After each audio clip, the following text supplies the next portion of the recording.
ایک بار پھر مسیح یسوع کے مقدس اور مبارک نام میں آپ کو سلام۔ نئے عہد نامے کے تعارف کا آج دوسرا لیکچر ہے۔ اس سے پہلے ہم اس دوسرے لیکچر کی طرف بڑھیں۔ گزشتہ لیکچر یعنی پہلے لیکچر کو تھوڑا سا ریویو کر لیتے ہیں کہ اس میں ہم نے کیا کیا سیکھا تھا۔ بنیادی طور پر تو وہ بڑا تمہیدی اور تعارف تھا۔ اس میں پہلی بات ہم نے سیکھی تھی کہ پوری بائبل کو کس طرح سمجھنا چاہیے، یا پوری بائبل جو ہے پرانا اور نیا عہد نامہ وہ دو عمارتوں پر مشتمل ایک لائبریری ہے۔ لائبریری ایک ہی ہے لیکن اس کی دو عمارتیں ہیں جس کا نام پرانا عہد نامہ اور نیا عہد نامہ ہے۔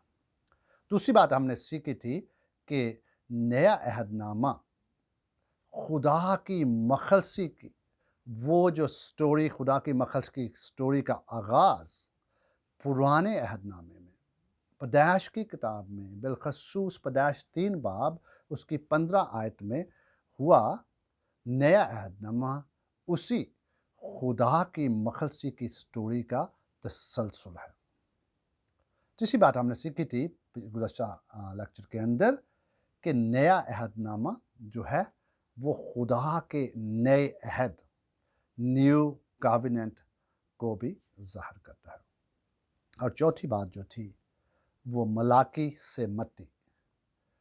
ہم نے دیکھا کہ کس طرح ہم ملاکی سے متی صرف ایک صفحے کو الٹنے کے بعد بڑے مختصر وقت میں جا سکتے ہیں، لیکن تاریخی اعتبار سے یہ وقت اتنا کم نہیں ہے، یہ صدیوں پر محیط ہے، اور خاص طور پر 4 صدیوں پر محیط ہے، اور جنہیں ہم سائلنٹ ایئرز یعنی خاموشی کے سال یا انٹرٹیسٹامنٹل پیریڈ، یعنی کہ 2 عہد کے درمیان، 2 عہدوں کے درمیان ایک 400 سال کا خلیج ہے، فاصلہ ہے، یہ سیکھا تھا۔ ہم کیا سیکھا اس سے؟ ہم نے سیکھا کہ پرانے اور نئے عہد نامہ جو ہے ان کے درمیان 400 سال کا خلیج ہے۔ اور خدا یہ خلیج کیسا خلیج تھا؟ یہ خلیج ایسا ہے کہ ان 400 صدیوں میں خدا نے نہ تو کوئی نبی بھیجا اور نہ ہی ان کے ذریعے سے کوئی نبوت کی، لیکن 400 سال میں یہ جو خاموشی کے سال جن کو کہا جاتا ہے، اس سے مراد یہ نہیں کہ خدا 400 سال خاموشی سے آرام کرتا رہا یا اس کی زبان بندی ہوئی تھی یا کی گئی تھی، بلکہ خدا جو تھا وہ خاموش نہیں تھا اور غیر متحرک بھی نہیں تھا، بلکہ خدا باتیں کرتا تھا۔ خدا کا ایک پلان تھا، اس پر وہ کام کرتا تھا۔ اگرچہ تاریخ میں نبی تو خاموش تھے مگر خدا خاموش نہیں تھا۔ خدا کے لوگ اگرچہ اس کی تمجید کرنے میں تو خاموش تھے، یہ کوئی اچھا وقت نہیں تھا، لیکن پوری کائنات اس کی عظمت اور بڑائی کر رہی تھی۔ اور ان 400 سال خاموشی کے 400 سالوں میں خدا کا ہاتھ بڑا مضبوط اور متحرک تھا اور ایک بہت بڑا کام کر رہا تھا۔ اس کا وہ جو نجات کا، جو مخلصی کا ابدی پلان تھا، ابدی مقصد تھا، وہ اپنی منازل کی طرف رواں دواں تھا، خاموشی کے ساتھ۔ جو نئے عہد نامے سے قبل 400 سال کا تاریخی پس منظر بہت ہی مصروف اور سنسنی خیز تھا۔ خاموشی کے 400 سال نبوتی طور پر تو خاموش تھے، لیکن تاریخی اعتبار سے قطعی طور پر خاموش نہیں تھے۔ ان کے اندر بہت کچھ برپا ہوا، لیکن ان سالوں کے اندر کیا کچھ برپا ہوا، اس کو سمجھنے کے لیے ہمیں نئے عہد نامے کی دنیا کو جاننے کی ضرورت ہے۔ The world of the New Testament، اس کو جاننے کی ضرورت ہے، ان سالوں کے اندر کیا ہوا۔ نئے عہد نامے کی دنیا جو ہے، جیسا کہ پہلے بھی کہا کہ وہ بہت ہی مصروف اور سنسنی خیز تھی۔ یہ کہاوت اسی پس منظر سے جنم لیتی ہے کہ all roads leads to Rome، یعنی تمام شاہراہیں روم کو جاتی ہیں۔ اور واقعی اس زمانہ کے اندر اس زمانہ میں سیاسی اور سماجی طور پر تمام شاہراہیں روم کو جاتی تھی۔ رومی کیسری حکومت اپنے عروج پر تھی۔ تب فلسطین کے ایک چھوٹے سے قصبے میں ایک بچہ پیدا ہوتا ہے جس نے دنیا کا نقشہ بدل کر رکھ دیا، اور اس بچے کا نام ہے یسوع مسیح۔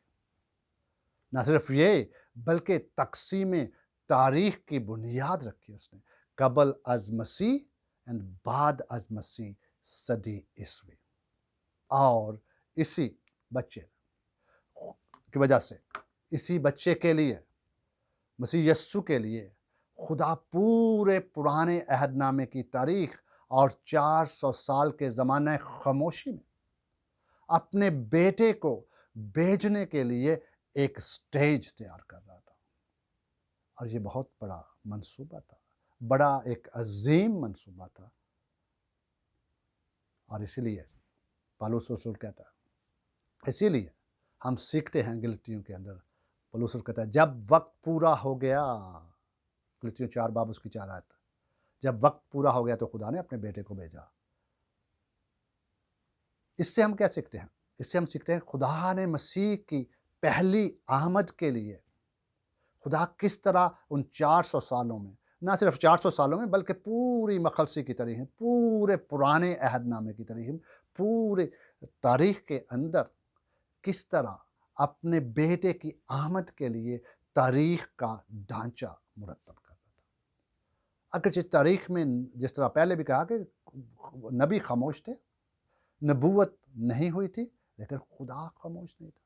اس کا جو ہے پوشیدہ ہاتھ وہ بہت مضبوطی سے متحرک تھا، نجات بھی اپنے منازل کی طرف آ رہی تھی، اور خدا جب وقت پورا ہوتا ہے اپنے بیٹے کو بھیجتا ہے۔ ان سارے الہی عوامل میں خاص کر تاریخی، ادبی، سیاسی، سماجی اور مذہبی پس منظر جو ہیں، اس سارے الہی عوامل میں یہ سارے پس منظر بہت عام ہیں، اور خاص طور پر ان میں 3 عوامل، 3 پس منظر بہت اہم ہیں، 3 پہلو بہت اہم ہیں، یعنی یہودی قوم اور یہودیت، اور دوسری بات یونانی قوم اور یونانی زبان، رومی قوم اور اس کا سیاسی اور سماجی ڈھانچہ۔ ان کو ہم جو ہے ایک ایک کر کے ہم سیکھیں گے۔ یہ دور مسیحیت سے پہلے کے تاریخی پس منظر کا انحصار بنیادی طور پر ادبی، مذہبی، ثقافتی، سیاسی اور سماجی پہلوؤں پر ہے، جس پر بالخصوص یہودی مذہبی، یونانی ثقافتی اور رومی سیاسی اور سماجی نقوش بہت گہرے ہیں۔ ان تینوں پہلوؤں نے اس دور کی دنیا کو بہت متاثر کیا، اس لیے ان تینوں کو سیکھنا بہت اہم ہے۔ آج ہم اس دوسرے لیکچر کے اندر یہودی قوم اور یہودیت کے بارے میں، یا یہودی پرانے عہد نامے کے یہودی پس منظر کو مختصراً سیکھیں گے، اس کا جائزہ لیں گے، اس کا خلاصہ بیان کریں گے۔ اگرچہ یہودی لوگوں کی بائبلی تاریخ جو ہے وہ تو ابراہم کے دور تک جاتی ہے، کو پیچھے جاتی ہے، تاہم زیر غور مضمون کے تناظر میں بابلی، اسیری اور ہیرودیسی حکمرانیوں تسلط کے درمیان کا جو عرصہ ہے یہ بہت ہی اہمیت کا حامل ہے۔ بابل کی اسیری سے لے کر 1 صدی قبل از مسیح تک اسرائیل قوم پر یا اسرائیل ملک پر مختلف قوموں نے چڑھائی کی، جس کی وجہ سے اسرائیلی منتشر ہو کر مختلف ملکوں اور علاقوں میں پھیل گئے، جس کو ہم ڈیاسپورا کہتے ہیں، یا یہ ڈیاسپورا کے نام سے جانا جاتا ہے۔ یہودی جب بھی پراگندہ ہوا، جہاں جہاں بھی وہ گئے، اپنے ساتھ ایمان کی 2 سچائیاں لے گئے۔ اور وہ ایمان کی 2 سچائیاں کیا ہے؟ جہاں جہاں بھی اور جب بھی وہ پراگندہ ہوئے، اپنے ساتھ 2 سچائیاں لے کر گئے۔ وہ 2 سچائیاں مونوتھیزم اینڈ دی لا ہے، یعنی توحید اور شریعت ہے۔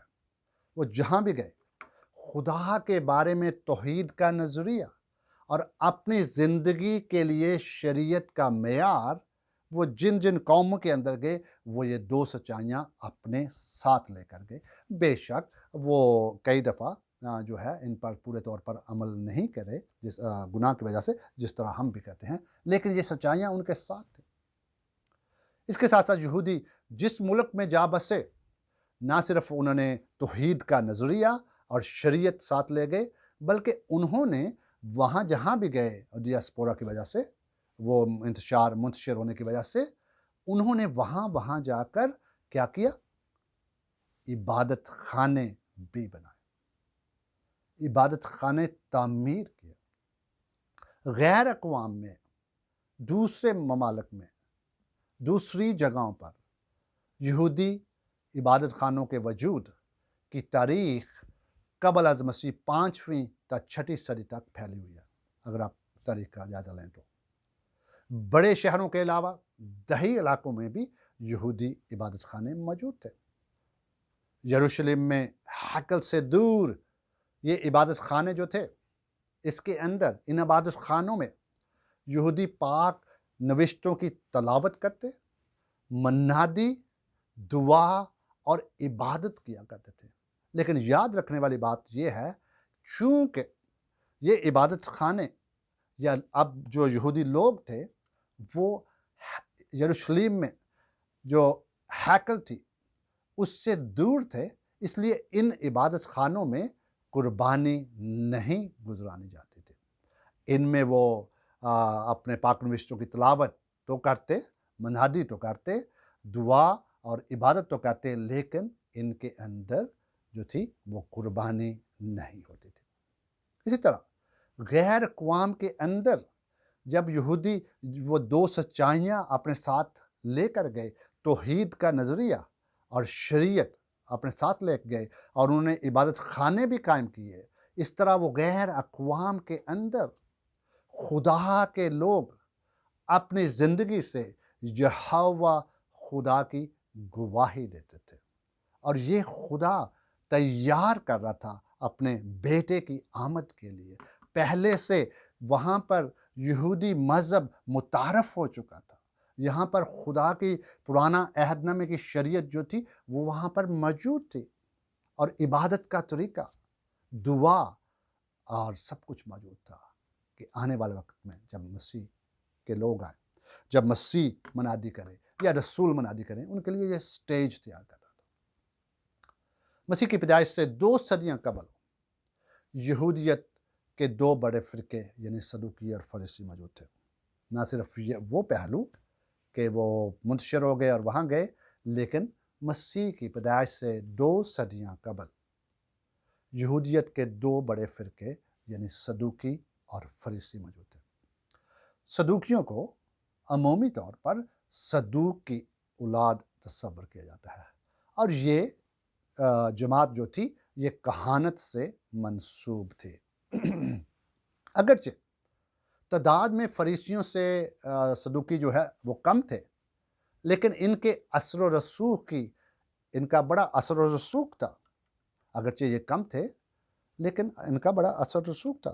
ان کے اثر و رسوخ کی ایک اور وجہ بھی تھی، یہ امیر بھی تھے، یہ بہت امیر بھی تھے، اور صدوقی علم الہی کے اعتبار سے فریسیوں کے سخت مخالف تھے، اسی لیے وہ 2 فرقوں میں بٹے ہوئے تھے۔ وہ یعنی صدوقی تحریری شریعت یعنی موسیٰ کی 5 کتب پر زیادہ زور دیتے اور فریسیوں کی روایات کو رد کرتے تھے۔ یہ کنزرویٹو تھے۔ اس کے برعکس فریسیوں کو اناجیل میں اکثر مذہبی لیڈر بیان کیا گیا ہے جو اپنے عقیدے میں بڑے کٹر تھے۔ فریسی صدوقیوں کے برعکس روحوں اور فرشتوں کے وجود کے بھی قائل تھے۔ وہ جسم کے جی اٹھنے اور ابدیت کو بھی مانتے تھے۔ نئے عہد نامے کا سب سے اہم اور نمایاں فریسی کون تھا؟ آپ کو یاد ہوگا ساؤل، ترسیس کا ساؤل یعنی پالوس، جو کہ بعد میں پالوس بن گیا۔ اسی لیے پالوس رسول فلپیوں 3 باب اس کی 5 تا 6 آیات میں اپنے آپ کو یوں بیان کرتا ہے: 8ویں دن میرا ختنہ ہوا، اسرائیل کی قوم اور بنیامین کے قبیلے کا ہوں، عبرانیوں کا عبرانی، شریعت کے اعتبار سے فریسی ہوں، جوش کے اعتبار سے کلیسیا کا ستانے والا، شریعت کی راست بازی کے اعتبار سے بے عیب تھا۔ جہاں پر پالوس رسول اپنے آپ کو شریعت کے اعتبار سے فریسی بیان کرتا ہے۔ تو اس طرح جو ہے وہ دو، مسیح یسوع کی پیدائش سے 2 صدیاں قبل یہودیت کے اندر 2 بڑے فرقے تھے، یعنی جو ہے صدوقی اور فریسی، جن میں فریسیوں میں پالوس رسول سب سے بڑا فریسی اپنے آپ کو بیان کرتا ہے۔ تو اگلی دفعہ اگلے لیکچر میں ہم جو ہے دوسرا پہلو جو ہے یونانی زبان اور یونانی قوم اور یونانی نئے عہد نامے کے یونانی پس منظر کے بارے میں سیکھیں گے۔ خداوند آپ کو برکت دے، آمین۔